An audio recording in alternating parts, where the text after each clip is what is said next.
l'État. Je vais demander à notre gaulliste autour de cette table, William Tay, vous trouvez que l'État-providence est au bord du précipice ? Moi, je pense qu'on a un problème, c'est qu'à chaque fois que vous citez un cas, vous avez toujours un problème et toutes les administrations demandent la même chose, ils demandent des moyens supplémentaires. Or, vous avez un problème en France, c'est que vous avez le record de dépenses publiques et vous avez quasiment le record de prélèvements obligatoires de toutes les l'OCDE. Et donc, se pose une question qui est simple. Comment ça se fait qu'on n'a jamais autant dépensé de l'histoire de la France? Comment ça se fait qu'on n'a jamais autant prélevé d'impôts, de taxes, etc. en France? Vous savez qu'il y a tellement de taxes en France que la Cour des comptes est en incapacité de savoir le nombre exact du nombre de taxes en France, tellement il y en a tellement.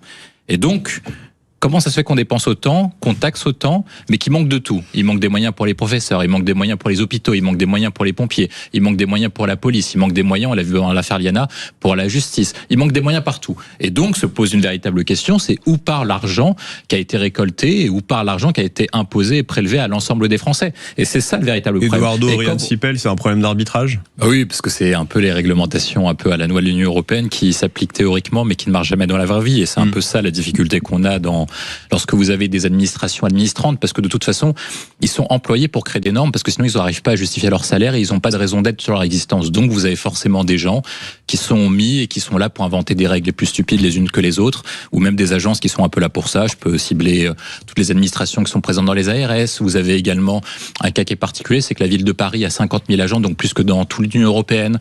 Vous avez un autre cas qui est marquant aussi, c'est que le nombre d'agriculteurs a baissé en France depuis les années 80, mais le nombre de fonctionnaires a doublé au ministère de l'Agriculture. Donc on se pose véritablement des questions sur l'efficacité de l'administration publique. Il n'y a pas de reconversion professionnelle d'agriculteurs au ministère de la Culture. Non, et plus l'agriculture, plus vous avez de fonctionnaires et moins ça marche. Et il y a même un endroit qu'on a découvert là récemment, c'est qu'au ministère de la Culture, il y a 9 corps d'inspection.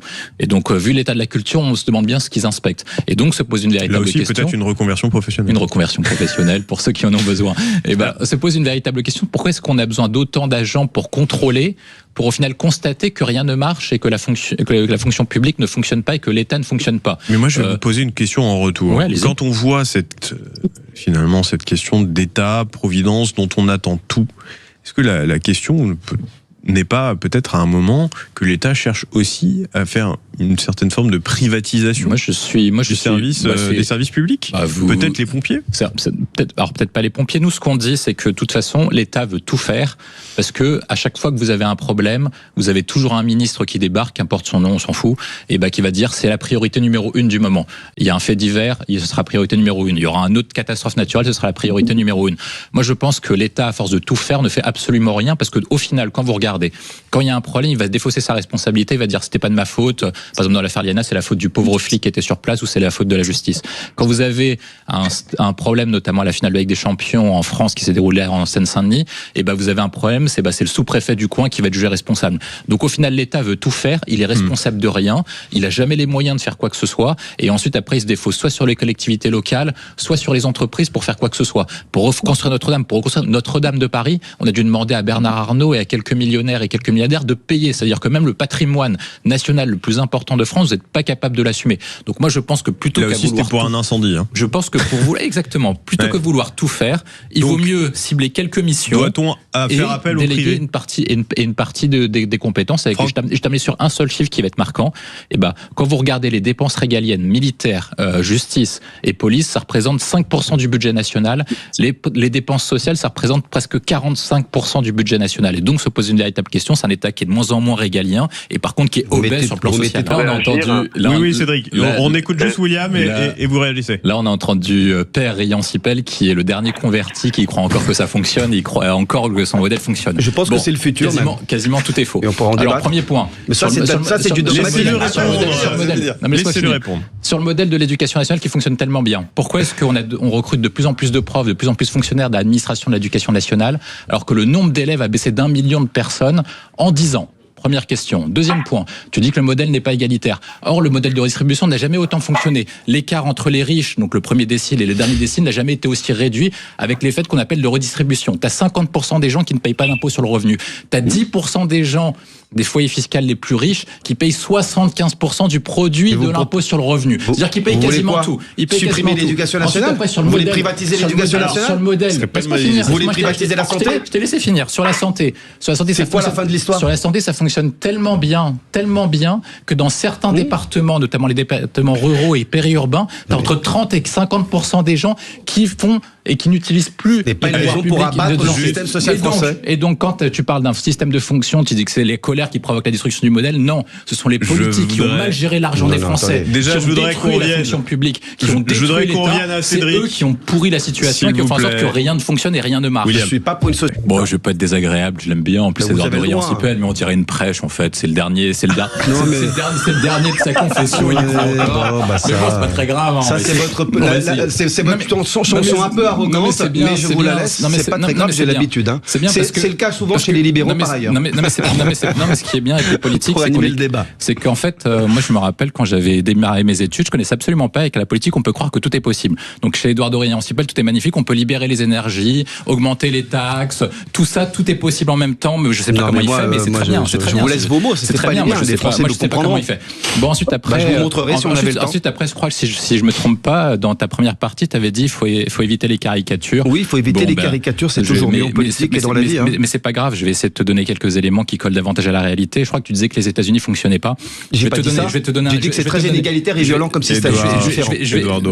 Si tu veux me couper toutes les 5 secondes, t'es libre, mais ça permet pas aux auditeurs d'entendre la réponse. Il paraît qu'il faut libérer. Ensuite, après, sur la première partie, donc sur le pas de caricature, sur les États-Unis, tu sais comment c'est que en 1980, avant que Super François Mitterrand débarque au pouvoir, un Français était plus riche qu'un Américain, il produisait plus qu'un Américain. La France était parmi les premières puissances mondiales. Plus riche, William Tay, il produisait plus de richesses. Et non, il était aussi plus riche, mais je vais expliquer pourquoi. Il gagnait à peu près parce qu'il épargnait plus probablement. Non, il gagnait à peu près $13 000 par tête, alors qu'un Américain gagnait $12 000 par tête. Aujourd'hui, un Français est à $46 000 par tête, un Américain est à $80 000 par tête de PIB par habitant, et que le salaire moyen en France est de 1 800 euros. Ce sont des moyennes, hein. Il y a beaucoup de pauvres. Le salaire moyen en France est de 1 800 euros. Le salaire moyen aux États-Unis par semaine est à $1 600 par semaine. Donc c'est super bien. Donc nous, on a tout. Une sécurité sociale qui ne fonctionne quasiment pas parce que, comme l'a dit Cédric, il faut une mutuelle pour essayer de combler, pour avoir des soins médicaux qui soient remboursés. Mais sinon, hormis ça, tout va bien. Ouais, mais je pense que les classes moyennes aux États-Unis, elles sont détruites. Ensuite, après, sur les arguments, comment on fait pour pouvoir libérer les énergies? Tu ne peux pas libérer les énergies, libérer les économies, tant que les entrepreneurs, les acteurs économiques font face à une montagne de réglementations, de taxes, avec un modèle qui ne fonctionne plus.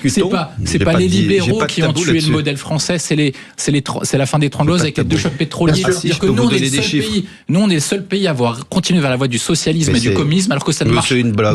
Qu'est-ce que c'est que ces caricatures? C'est infantile, franchement. Quand tu regardes les dépenses publiques, non mais je vais terminer par un exemple. La France a un niveau de dépenses publiques qui est supérieur à l'URSS au pic de sa forme. On dépense 57% de notre richesse en produit intérieur brut. L'URSS, c'était 50%. Quand tu regardes le nombre de fonctionnaires en France, eh ben, la France a plus de fonctionnaires par habitant que la République populaire de Chine, qui est un pays communiste. Donc tu vois bien qu'il n'y a rien qui fonctionne, qu'en plus on a plus de fonctionnaires dont l'efficacité ne fonctionne même pas. Donc si tu veux, tu peux vivre dans ton modèle avec le modèle social qui fonctionne. Il y a de plus en plus de Français qui votent pour les extrêmes parce qu'ils pensent que le modèle social ne marche pas du tout et qu'il faut changer de modèle. On passera sur beaucoup de ouais. William Tay. Ouais, moi j'ai 2 choses à dire. Je trouve qu'on a un problème sur les sanctions administratives et les sanctions de justice en France. Ça veut dire que on a un 2 poids 2 mesures, c'est que l'État est fort contre les faibles contre les forts. C'est beaucoup plus simple de taper sur CNews parce que c'est assez mainstream, etc. Qu'importe ce qu'on pense de la chaîne, parce que de toute façon, il y a très peu de gens pour les défendre et ils vont se défendre eux-mêmes. Alors, par contre, c'est beaucoup plus difficile d'attaquer les ogres, et notamment le service public. Et pourtant, moi, j'ai rien contre eux parce que j'y passe régulièrement 3-4 fois par semaine. Mais je trouve qu'il y a un véritable problème. Ça veut dire qu'en fait, c'est normal parce que CNews, c'est une petite chaîne. En fait, vous avez à peine 50-60 employés pour même pas 100 millions d'euros de budget, alors que France Télévisions, c'est un mastodonte avec 2,5 millions d'euros de budget, donc c'est 2,5 milliards d'euros de budget, donc c'est beaucoup plus important. Donc c'est beaucoup plus simple lorsque vous faites partie de la profession de l'Arcom et si vous voulez éventuellement vous reconvertir plus tard, d'aller attaquer les pauvres de CNews. De toute façon, vous n'avez aucune volonté d'y aller plutôt que d'attaquer ceux où il y a véritablement des problèmes. Ensuite, après, sur l'autre point, et moi je pense que c'est important de parler de ce qui a été évoqué à la fin par Franck Tapiro, notamment sur le cas du génocide. Un génocide, c'est une définition internationale, c'est la volonté d'un État ou d'une organisation à éliminer un peuple. Or, là, on n'est pas sur ce cas-là. Si on regarde en cas concret, on est sur une guerre qui a été provoquée par le Hamas le 7 octobre 2023 en attaquant le sud d'Israël. Donc vous avez une guerre. Et effectivement, une guerre provoque des souffrances, une guerre provoque éventuellement des populations à bouger. Et je dirais pas que c'est normal, c'est triste, mais c'est comme ça. Il n'y a aucune guerre qui soit propre, hormis peut-être à la télévision et peut-être dans les films de Tom Cruise, ça n'existe pas. Et donc, inévitablement, vous avez des dommages civils. Même lorsque Donald Trump a fait Epic Fury contre l'Iran et qui voulait viser uniquement les officiels iraniens, malheureusement, vous avez des victimes collatérales qui sont dedans. La question, c'est pas est-ce qu'il y a un génocide ou pas, il n'y a pas de génocide. La question qui sera jugée plus tard par l'histoire, c'est est-ce que les moyens employés par Netanyahou sont les plus efficaces pour éliminer le Hamas. Et là, je suis d'accord avec vous, on verra à la fin, lorsqu'il aura terminé son opération, qu'il soit réélu ou pas, en octobre prochain. William Tay, vous gardez la parole. On va parler des véhicules électriques. Oui, et effectivement, moi je voulais avoir un coup de gueule dessus parce que là on a vraiment l'exemple de l'État qui se fout de notre gueule. Ça veut dire que quand on prend l'historique, au départ on était sur des voitures à essence auxquelles on a incité les différents pouvoirs publics et ont incité à passer à voitures diesel en disant que le diesel c'était beaucoup plus efficace et que c'était beaucoup mieux de le faire. Finalement, on a taxé davantage le gasoil et le diesel en disant que effectivement ça polluait plus, donc on a incité les gens à revenir à l'essence. Puis là maintenant, une fois que les gens sont repartis à l'essence, on va dire vous arrêtez l'essence, c'est pourri. On va mettre en place une écotaxe, un écocarburant, pour faire en sorte que vous passiez à l'électrique. Et donc une fois que des gens se sont sacrifiés, se sont endettés pour acheter enfin un véhicule électrique, maintenant on veut établir une nouvelle idée, c'est de taxer la consommation électrique des véhicules électriques. Ça veut dire que les gens qui ont pris des risques pour 10-20 ans, qui ont pris un crédit personnel, qui ont déjà en difficulté financière pour pouvoir se payer cette voiture et qui ont tout misé dessus, maintenant vont éventuellement se faire taxer sur le véhicule électrique alors qu'on leur a promis l'inverse il y a quelques années. Au final, on détruit la confiance publique, on détruit le peu d'État stratège qui reste parce que au final, les gens vont se dire exactement la même chose. Il n'y a pas l'État à écouter parce qu'à chaque fois qu'on les écoute, ils nous mettent entre guillemets dans la merde. Au final, c'est pas eux qui vont payer, c'est nous qui vont payer, c'est nos enfants qui vont trimer et nous on va être en difficulté pour les 10-20 prochaines années. Et c'est ça qui est scandaleux en France. Ça veut dire qu'on donne des conseils à des gens qu'on ne s'applique pas à soi-même et qui au final n'ont pas de responsabilité parce que c'est les gens qui vont payer. Moi, je mettrais pas tous les élites dans le même cas parce que je trouve que les élites économiques sauvent quand même le continent européen, notamment la France, et grâce à eux qu'on tient. Sur la question que vous posez sur pourquoi est-ce que les élus locaux sont en première ligne et pourquoi eux qui sont davantage plébiscités par les Français, moi, je pense que c'est en fait, ils n'ont pas d'idéologie, notamment ils règlent des questions de bon sens. En fait, quand vous prenez la plupart des mairies, sont réglées non pas sur une question de gauche-droite, mais sur une question de bon sens. Comment on fait pour résoudre tel problème dans telle école, tel problème de quartier, etc. Et moi, je pense que c'est ça l'essence, c'est qu'en fait, c'est pas un problème forcément idéologique, parce que c'est toujours bien qu'on ait des débats idéologiques sur l'orientation du pays. C'est plutôt, on a perdu le bon sens et le quotidien des gens.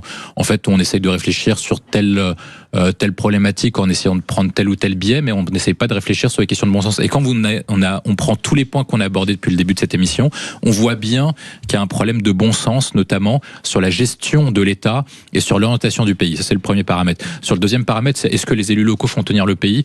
Je sais pas, je pense qu'il y a beaucoup de problèmes quand même dans les collectivités locales, il y a des problèmes de gestion qui sont rapidement dénoncés. Il y a des endroits où c'est mieux que l'État, il y a des endroits où c'est quand même pas bien. Je pense notamment au fait que lorsque l'État central a baissé son nombre de fonctionnaires depuis les années 2007, depuis Nicolas Sarkozy, les collectivités territoriales ont embauché plus d'1 million et au final avec une efficacité qui soit pas top. On a fusionné les régions pour faire des économies d'échelle et forcément ils ont pas fait énormément d'économies, hormis 2-3 type Île-de-France, Auvergne-Rhône-Alpes et Pays de la Loire, je crois, mais hormis ça, le reste c'est un peu la cata. Vous avez même deux assemblées, je crois que c'est en Occitanie. Oui, c'est ça. Il y a des endroits où c'est quand même pas parce que finalement les gens ne veulent pas quitter leur siège. Exactement. Donc moi je pense quand même qu'il y a des problématiques et qu'en fait c'est pour ça que moi je mettrais pas les élus locaux tous bien. Je dirais qu'il y a des bonnes pratiques au niveau des élus locaux et d'ailleurs j'en suis un. Et il y a de l'autre côté quand même des choses qu'il faut éviter parce que quand on voit comment ça fonctionne et comment ça marche, très rapidement ça peut dériver du mauvais côté de la barrière. Vous sentez une déconnexion dans travers ce que nous disent nos Est-ce que je peux rappeler juste un chiffre ?